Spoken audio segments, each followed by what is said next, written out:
Welcome to Real Rockford Files, for tales of the paranormal, supernatural, and the flat-out unbelievable. Today I'm going to be sharing shadow people stories. Let's get into it. Story 1. When I was 12 years old, we lived in this old-fashioned house in Long Beach, California. I'm 22 years old now. I never believed in ghosts or spirits until my encounter living at this house. It was a 3-bedroom house. I shared my room with my baby sister and my brother, and my parents had their own rooms.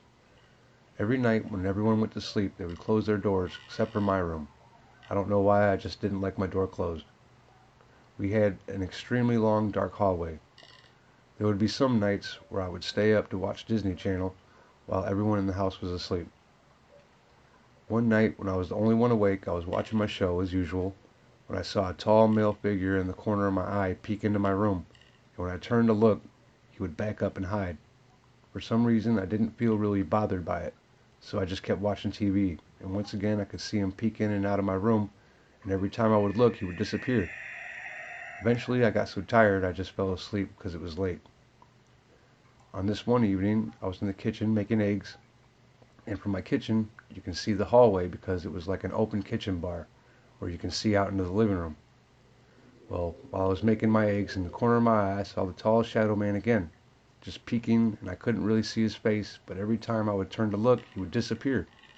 But he would always reappear every time I would not look at his direction. It was so weird and creepy, but I didn't feel afraid.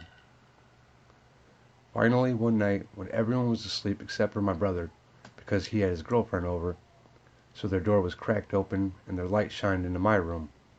Well, I was asleep for some reason. Something woke me up, and when I opened my eyes, there was a clear view of a man standing in my room, staring into the hallway. He didn't look at me. He looked like he was hiding from someone. He seemed worried and scared. I was so shocked I couldn't move. I was seriously on stuck mode.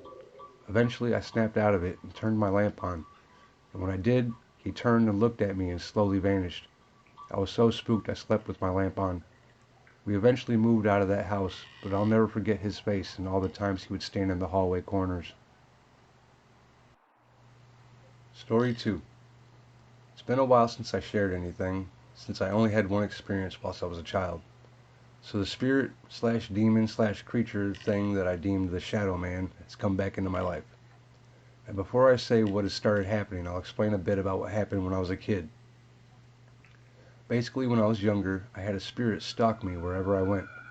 I always felt like I was being followed. Whenever I went outside when it was getting dark, I would always see it out of the window, but whenever I saw it, it would run away. I believe that it increased my anger issue when I was a kid. To put it simply, when I was younger, I had anger issues that were never really tied to anything. I had a very short temper, but I don't remember doing as much as people said I did. Throwing things at people's heads, trying to hit people with metal bats, etc. Since I can remember, I had anger issues, and since I can remember, I saw the Shadow Man following me. And after a certain point, I stopped seeing him, and my anger issues subsided, sometime around the end of elementary school. Anyhow, now I believe he is back. About a month or so ago, I felt extremely uncomfortable. I was at work around 8, and it was dark outside. I work at a fast food joint and don't usually have the later shifts, and it felt like something was watching me from outside the dining room windows. The dining room walls are pretty much all windows, and I kept feeling the need to look out the windows and look into the darkness of night. And for the second time in my life, I was extremely uncomfortable in going out into the darkness because I knew it was out there, although I had to suck it up and throw out the garbage. At the time, I just ignored it and thought I was just paranoid for no reason. But 2 weeks ago, while I was in the morning shift, before the store even opened, I saw a black figure walking around in the dining room. By the time I went to check it out, the Shadow Man was gone. The reason I knew it was him, because I got a better look at him than I usually did. After that, I started getting scared. Now I thought, hey, maybe it's just a mistake. Maybe it was just my imagination. Now I just learned that last night my mom woke up to a black figure. The way she described it matches the exact same thing I saw. Standing near her bed and looking down at her when she woke up, it disappeared. Now back when I was a kid, it caused me anger issues, from what I believe. And now as of late, I've been feeling even more annoyed, angry, bitter, and hateful. Now at the moment, I'm trying to tell myself that it is all in my head.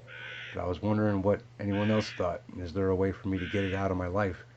I'm honestly scared to lose what's left of who I am. I already hate most people. I didn't when I was younger. There are times I don't feel emotions, and to be honest, I don't value human life at all. I'm not a psychopath, I just don't care about people at all, and don't feel anything when people die around me. I still try to be nice, and still try to care for people, but I've always felt like there was a part of me missing, maybe a part of my soul. So what do you guys think? Anything will help. Story 3. I want to share my experience with what I'll call the Black Shadow Man for now. 2 days ago, my parents went to their friend's house together, and I had to look after my little brother for the evening. I had my boyfriend staying over because the house always has that kind of eerie feeling. We just watched a DVD, and my brother was peacefully sleeping in his room on the second floor. Suddenly, he screamed, so we quickly ran upstairs. He was sitting there in his bed, shaking and pointing towards one corner of the room. When I asked him what the hell was wrong, he said, "That black man there," and he bolted out of the room. However, when I turned the lights on, there was absolutely nothing. My boyfriend just laughed it off and told me that I shouldn't believe him because he's just a kid having nightmares. I don't know, but I believe my little brother. He later begged me to unhang a shirt from his wall. It's a team shirt from his favorite player. He said because the black man doesn't want me to have it. I almost laughed a bit, but then I remembered how much my brother loves this shirt, that he never lets anyone ever touch it, so he was indeed very scared. Anyways, when I told my mom about it the next day, she was startled. When I asked her what happened, she told me that I had the same visions as a toddler. I don't remember it though. She told me that I would often cry for her in the middle of the night and point to one corner of the room. I could barely speak back then, but I used to talk about a man, a black tall man. She also explained that a few weeks ago my brother claimed to have seen a black man in our kitchen. Well, I thought it has to be the house, but then I remembered that we lived in a different house back in Salmon Arm, BC back then, when I was having those visions.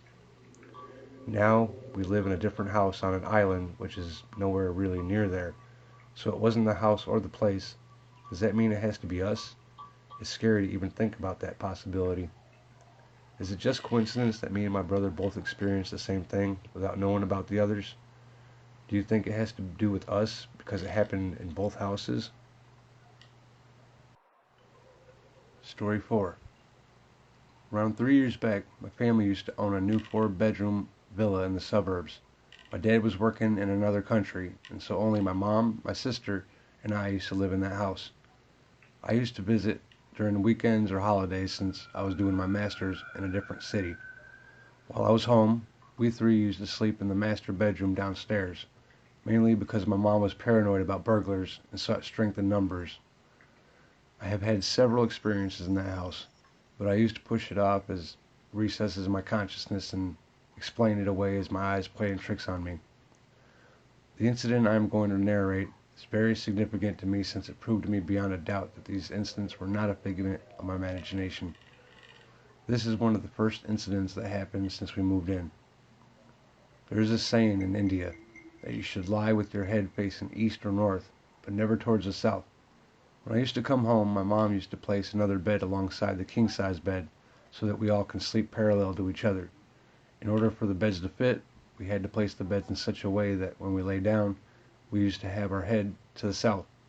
I do not know how much logic and reason there is behind the saying, and all I know is that your body's energy in karmic chakra is affected by the magnetic pull of the energy of Earth while it orbits the sun, and the balance of positive and negative energy is affected. Vague, I know. So back to the story. Whenever I used to come home and retire for the night in this position, I used to have this unexplained fear, true blood-running cold fear, that suddenly takes over my thoughts in the middle of the night. There used to be no particular reason to trigger the fear. Sometimes I'll be sleeping peacefully when I wake up with a start, drenched in cold sweat, heart beating fast and shivering like a cornered animal. I used to get the distinct feeling that someone was watching me from the foot of the bed. I never saw anything then, just felt it. This became an everyday occurrence. I was afraid to sleep near the end of the bed. My mom tried everything, but nothing made that night terror go away. One night, I slept in the middle, with my mom and sister on either side. That night I slept soundly.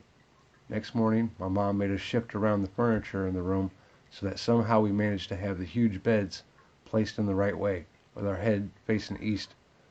After that, I did not experience anything.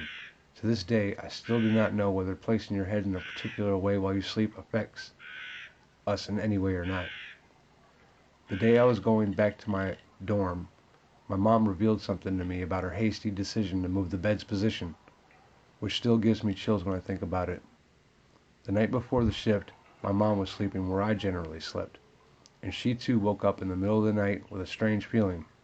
She shrugged it off and decided to go to the bathroom, which was attached to the bedroom, right across where she was sleeping, about 3 feet away in fact.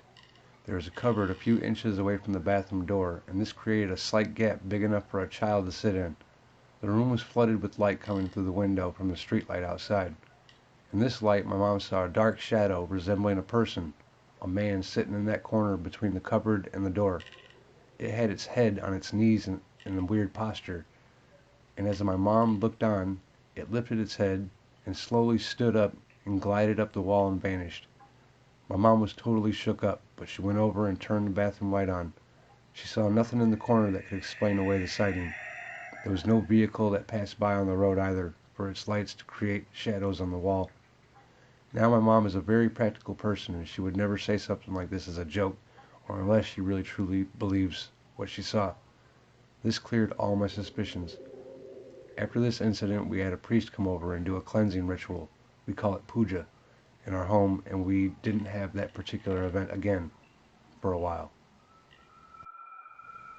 I would like to take a moment to point out that a majority of my viewers are not subscribed.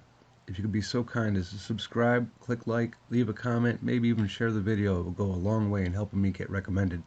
And if you would like to join my Patreon, you'll find a link in the description below. For $5 a month, you'll have access to all my content before it goes to YouTube.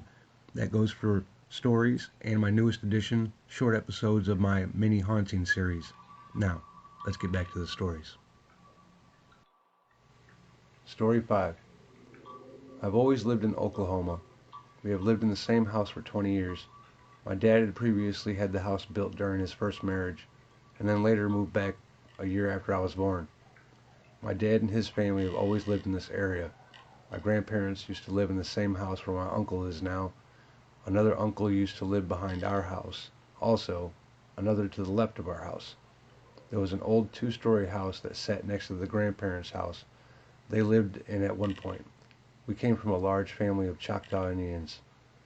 My grandparents had 8 children, my dad being the oldest. My dad and his brothers have always told us kids about this ghost bear that has been seen in the area and in the nearest town. One of my uncles once saw it face to face. He was making him a snack in the kitchen when he looked up and the face of a bear was pressed up against the window looking right at him. My dad always told us that this bear was white and that it could stand and walk on 2 legs. One night all of them were outside and they saw it standing up in the back of my grandpa's work truck. I only know of 2 other times where this thing has been noticed, one being just down the road from me and another in the town where I went to school. The one that happened down the road from me was a little girl who was playing hide and seek with her brothers. She went around a barn and ran right into the creature. The one in the next town happened in the late 90s and early 20s. There was a house that stood in the town where people claimed a light came on in the living room every night when the house had not had any electricity for years. A group of teens went up to this house, and this thing had chased one of the boys all the way down the large hill that this house sat on. There were the last known sightings of this. My second story happened to me personally in the same house that was mentioned above. The room that I was in at the time was previously the garage. I had been sleeping in this room for a couple of years before I started to see things. I shared a room with one of my sisters. We both had the same encounter the first time. We both saw this black mist coming from the attic entrance and form into a black shadow figure. This figure stands about 6 feet tall. We kept seeing this shadow man every night. One night my sister had fell asleep before me, and I was lying in bed, and all of a sudden I feel my feet slowly rise up and then slam onto the bed. I tried to roll over and I couldn't. When I was trying to move, I felt a hand on the middle of my back and whispered my name. After that, my parents switched rooms with us, and we didn't see anything for another few years. When I became pregnant at 17, it started all over again. I was about 3 to 4 months pregnant. I was asleep in bed and was awakened by something. I couldn't move. The only thing I was able to move was my eyes. I'm not 100% sure if this was the Shadow Man or if it was some Native American tribes believed to be an out-of-body experience. The third happened only a few months ago. I was sitting in the living room watching TV when I looked down the hallway and I saw a woman dressed in early 1800s style of clothing. I watched this lady walk into the hallway and back into the hall towards where my room is now. I told my mom and aunt about this and described what the woman looked like. They showed me a picture a couple of days later of my great-great-grandmother, and it was then that I realized that is who I saw. I still see the Shadow Man walking around my house from time to time, and in the past couple of days I've been noticing what looks like white lace walking on our front porch. I don't know if it's because of my heritage that I can see these things, or if it's because they trust me enough to show them to me, but it's disturbing. Don't forget to subscribe for more stories. Hope you enjoyed.